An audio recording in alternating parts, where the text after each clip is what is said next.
HLN Now, April 16th, 2014, take 947. Let's go.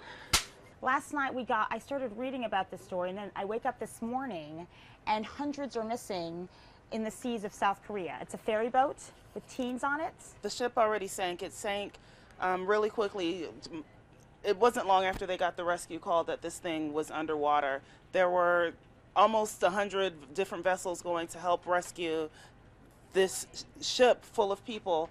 A lot of the students that were on the ship, they were going to, they call it the Hawaii of South Korea. It was this luxury field trip basically that they were taking, and they've rescued over 100 people so far, but hundreds are still missing. So there is this desperate effort to try and locate some of these people who may still be on this ship. Maybe they're in air pockets, maybe, you know, they're still out there, but we're looking for hundreds of people in the water. The survivors were able to be saved. I guess survivors said that they heard a thump or a thug, and then so it's either an explosion or it could have gone through past the current or something like that.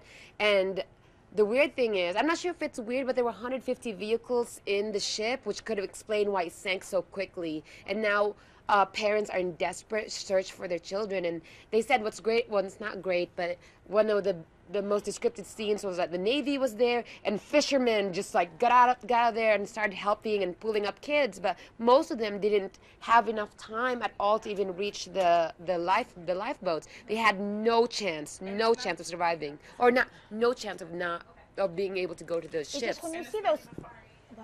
I was going to say, it wasn't even about the amount of time that they had. There were some people who came forward and they were saying, they said to stay still. They said don't move. So if you're being told this is happening, like a lot of people were at breakfast, if you're being told to stay still, you don't know what's going on, you're kind of stuck in this boat. Yeah.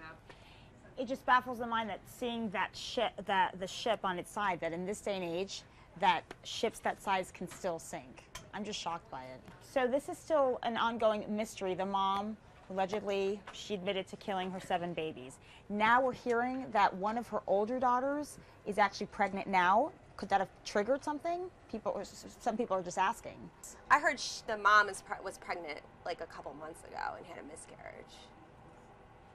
Well, the other thing I'm also hearing is she had a new boyfriend. Yeah, the right? boyfriend's actually speaking out now, and he says he had no idea that this was going on. Wow. So Jenny McCarthy is back in the news, and it has to do again with autism and with vaccines. She's getting a lot of backlash again. Why now? She wrote a pretty fiery op-ed piece over the weekend. She says she is completely misunderstood. She is not anti-vaccine, that she is just looking for different options for parents like herself. She calls it alternate vaccination schedules. But she said she has never once said she's anti-vaccine. She is pro-vaccine. She's had years to clear this up, though. Like, she's made these statements so long ago. So now, many years later, oh, you misunderstood me. You should have said that we misunderstood you when it happened. Didn't she now say that her son isn't autistic? She's never fully come out and said it, but everyone said he's on the spectrum. In the op-ed piece, she says, my son's condition. She doesn't specify what that condition is.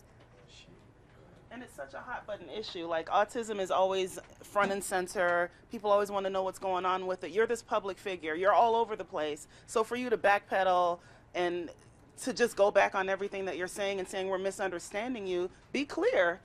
Be clear with what you are saying, as I'm obviously unable to do. She is she's hot, but she's a hypocrite.